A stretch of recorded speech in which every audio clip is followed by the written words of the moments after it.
Saudi আরবে এক আদালত হয়েছে। আদালতে দুই ভাই ঝগড়া করছে। এক ভাই বলছে মাকে আমি রাখবো, আরেক ভাই বলছে না মাকে আমি রাখবো। দোনো ভাই ঝগড়া করছে মাকে ঘরে রাখার জন্য। এরপর এক ভাই মাকে নিয়ে চলে যাচ্ছে, আরেক ভাই মাটিতে গড়া দিতে দিতে অবস্থা খারাপ। সৌদি আরবে আদালত হয় মা বাবাকে ঘরে রাখার জন্য, আর আমাদের দেশে আদালত হয় মা বাবাকে ঘর থেকে বের করার জন্য, ঠিক কিনা?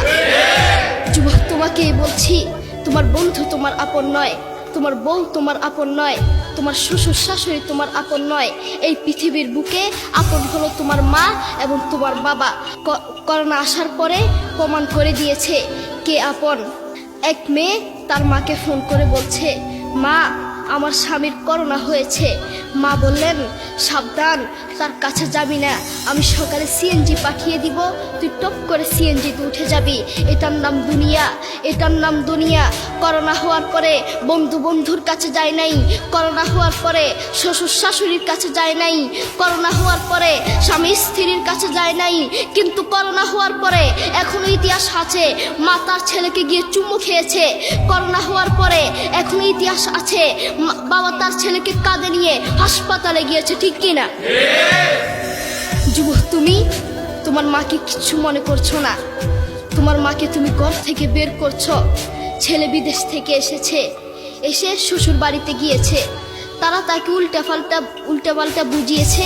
এখন বাড়িতে এসে সে বলছে, মা তুমি আমার টাকায় খাও, আমার ঘরে থাকো, আবার আমার বউকে পিটাও। এই কথা শোনার পরে কি কোনো মার কলিজা আছে? মা বাথরুমে গিয়ে আধা ঘন্টা কাঁদতে লাগলেন। কেঁদে অজু করে নামাজে দাঁড়ালেন।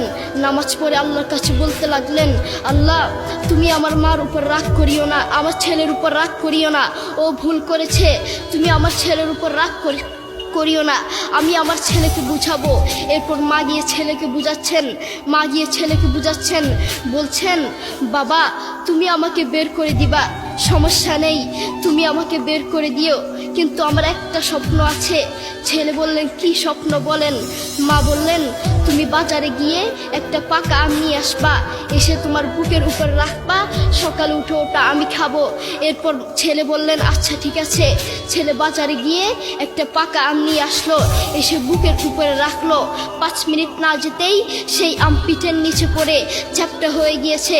এরপর ছেলে মাকে বললেন, মা তুমি কি সকাল উঠে আমটা খাবে? ওটা 5 মিনিট না যেতেই পিঠের নিচে পড়ে চ্যাপ্টা হয়ে গিয়েছে। এরপর মা চোখের পানি ছেড়ে বলল, বাবা আমি আসলে তোকে খাওয়ার জন্য বলি নাই, আমি আম খাওয়ার জন্য বলি নাই, আমি তোমাকে বুঝার জন্য বলেছি। তুমি আজ একটা রাত এই আমটা রাখতে পারো নাই, আমটা বুকের উপর রাখতে পারো নাই, আর আমি সেই তোমার দুঃখিনী মা যে 1 বছর 2 বছর নয় 3 বছর নয় পাক্কা 5টা বছর এভাবে তোমাকে রেখেছি। আমিও যদি তোমার মতো এভাবে ঘুমাতাম, তুমিও তো আমার পিঠের নিচে পড়ে চ্যাপ্টা হয়ে যেতা। এরপর ছেলে চোখের পানি ছেড়ে বলল, মা আসলে আমি বুঝতে পারি নাই তুমি কি জিনিস।